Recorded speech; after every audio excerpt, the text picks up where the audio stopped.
This is one of the hardest videos I've ever made. Recently, I lost my cat, Turbo. Even saying that it doesn't feel real. So on November the 6th of 2025, I was in my office doing work. It's around 6 in the evening. And after a while, I wanted to take a break, so I stepped out of the office and went into the kitchen. And that's when I saw Turbo laying on the ground. He didn't look well. I could already tell that something was up with him. His eyes were half open, and he just looked very weak. At that point, I gave him some wet food. He had water. I noticed he didn't drink any of his water. His bowl was completely filled, and he wanted nothing to do with the wet food that I gave him. And this is a cat that loves to eat. So after seeing that and noticing how sick he looked, my girlfriend and I, we scooped him up and we took him to a 24-hour emergency vet, which was nearby. Once we arrived, we brought him there. They took him from us. They put him on a table, and they put this cone around his head, and they started checking his vitals and running fluids. They administered fluids through him through a tube. And not long after, they told me that this is a very serious condition, what's going on with him. They basically told me that he had no blood in his body left. So by saying that, his kidneys were failing. So I was met with two options. Go ahead with a blood transfusion, which is a risky option for a cat his age, being 16 years old. He has a weak heart, so he could die while getting this blood transfusion. Or I euthanize him. Those were the options that I was met with. The doctor told me, besides it being a risky procedure, it's essentially like putting a Band-Aid over it. It can provide a temporary solution for the anemia by stabilizing his red blood cell count, but it would ultimately destroy the new blood because his kidneys aren't functioning. So do I go ahead with this risky procedure and maybe get a few months out of it, if that, or do I let him go peacefully? I remember sitting there just staring at him thinking, maybe I should go ahead with the procedure and give him more time. But at the same time, I didn't want him to suffer for my comfort just because I wasn't ready to lose him. So I had a really tough decision to make, and the decision that I made was to let him go peacefully.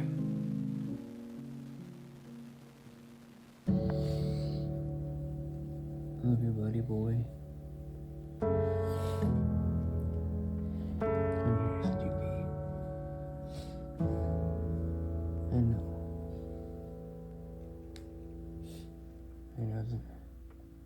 Turbo was more than just a pet. He had personality, attitude, softness, warmth. He'd follow me around the house. He'd curl up next to me on the couch. He'd scream for his food. He loved having his belly rubbed and being brushed. Just all of the little things. The things I now miss the most about him.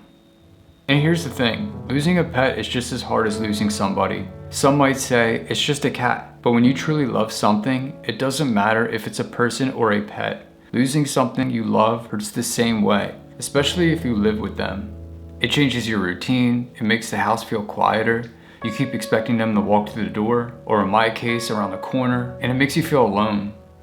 Everyone handles grief differently. Some people cry, some people shut down, some people talk about it while others stay quiet and distract themselves. All of that is okay. If you are currently going through a loss, or you have gone through a loss, or maybe you didn't know that person, but you knew them to some extent and they were pleasant to be around, our memories and holding on to physical things helps keep them alive, whether it's a photo or a video, or just keeping them alive through spirit by talking about them. I think what's important is remembering the good times you spent with them and how you were so lucky to have known them. And when you do think about how or why their life came to an end, remind yourself that grief isn't a sign that something went wrong. It's a sign that something beautiful happened. So a week after Turbo passed, I was able to pick up his ashes along with some really thoughtful items. And here's the bag here. Got this card we'll start with. Actually, I already opened this up. It says, Certificate of Cremation and Loving Memory of Turbo, cremated with care this 6th day of November 2025. May you cherish the memories and may their love live forever in your heart. And here we go. Some more stuff here.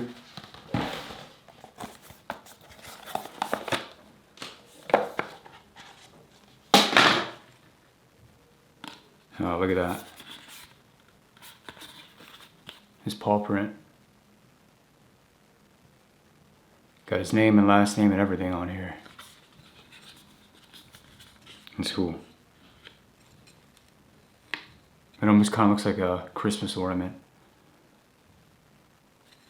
That was very nice. I mean, I knew I was getting this stuff, besides the card. But yeah, let's get to it. So now his ashes are inside of here. I do want to say that even though he has passed on, it's nice that I have a ton of photos and videos and memories that live in my mind, and they always will. Here we go. Here it is. Here's my boy. Not exactly the way I wanted him to be, but I mean, I wanted him to be cremated, but I just didn't think that when I took him to the vet that it was gonna end like this. But at the same time, all good things come to an end. People don't live forever. That means animals too. And that's just what it is. But nothing fancy, no engravements. I saw it and I just knew that this is something that I would want him to be in, and just something that I liked. It's very simplistic, but I just like it. I don't know, something about it that I like. Turbo, thank you for the joy you brought into my life. Thank you for being a part of my life. Thank you for all your love. And I will always cherish the memories, and I will always love you forever. Rest easy now, boy.